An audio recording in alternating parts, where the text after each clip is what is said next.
Okay, in relation to a video I did yesterday on the Catalan Dragons possibly not being able to defend their Challenge Cup title, they won last summer because of being basically told they've got to pay a £500,000 entry fee to enter the competition as an over non-English side. The Toronto Wolfpack and Toulouse, the other two overseas non-English teams to play in the Super League structure, are basically boycotting. They're refusing to pay, and they've withdrawn from the Challenge Cup before it even starts. This is a problem. As I said yesterday in the video, why are the three overseas non-English sides being forced to fork out £500,000? Now, bearing in mind, rugby league is not the wealthiest sport in Europe. Rugby league is played far less than ice hockey continent-wide. It's played less than rugby union. Obviously, football's the most popular sport. There are other sports that don't do this, where you have a league with teams from multiple nations. Look at the Pro 14. You've got teams from South Africa, Scotland, Wales, Ireland and Italy.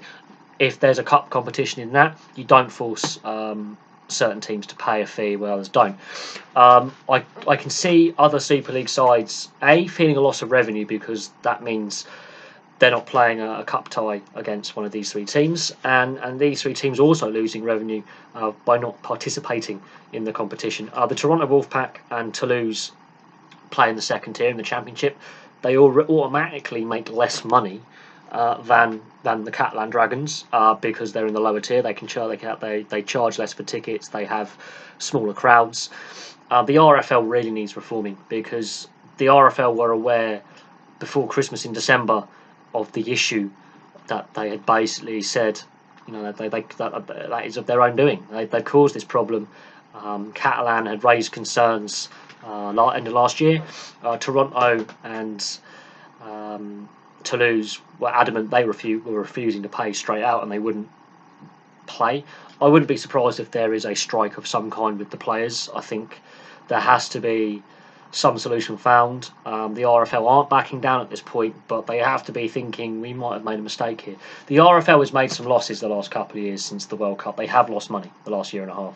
And for a federation and a sport that is not awash with cash, let's be honest, not every team is doing financially great. There's not as a lot of money in the sport as I think the sport would like and fans would like. There's not look at Bradford Bulls, for example. They're basically out of business. There isn't the money and the financing available. So to put a £500,000 fee on top of that, that's not economically making sense. It's a stupid decision. End of. The fact that a team that has shown massive growth in the Toronto Wolfpack, and they have been a revelation, and it's been okay. Yeah, they play a rugged style, and they are heavily penalised, and there is that to consider. But hey, they're growing the game. This is a hindrance to growing the game. I honestly believe this is a hindrance to growing the game across the Atlantic in North America.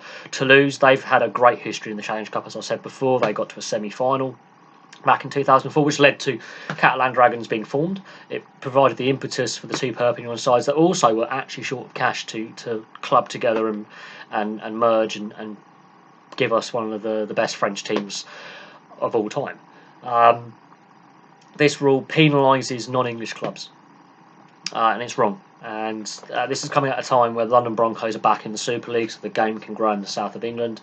And it's been a hard road for the Broncos as well. They've had to move around several stadiums in the London area. They used to play at the Stoop. They've played in Barnet. They're now playing in Ealing. If the game is to grow and to compete with Union and other sports in this country for fans and for investment, this is putting barriers in the way. So Toulouse, and at this point in time, Toulouse and Toronto Wolfpack will not be playing in the Challenge Cup, which is a farce. It's wrong. And Catalan aren't backing down either. The owner of Catalan has voiced his anger at this decision from the RFL.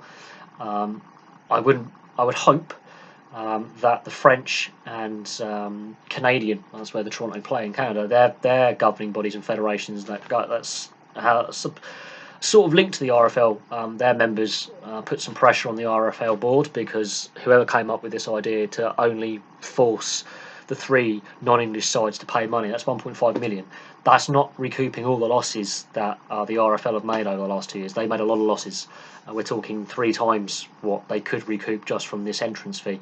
But Red Star Belgrade will not be charged an entrance fee because they're an amateur side. So it's one rule for one group of clubs, it's another rule for another group of clubs, and of course Red Star Belgrade have applied and been accepted, but they don't have to pay an entrance fee because they're a first timer. So it's 3 different rules for 3 different sets of clubs.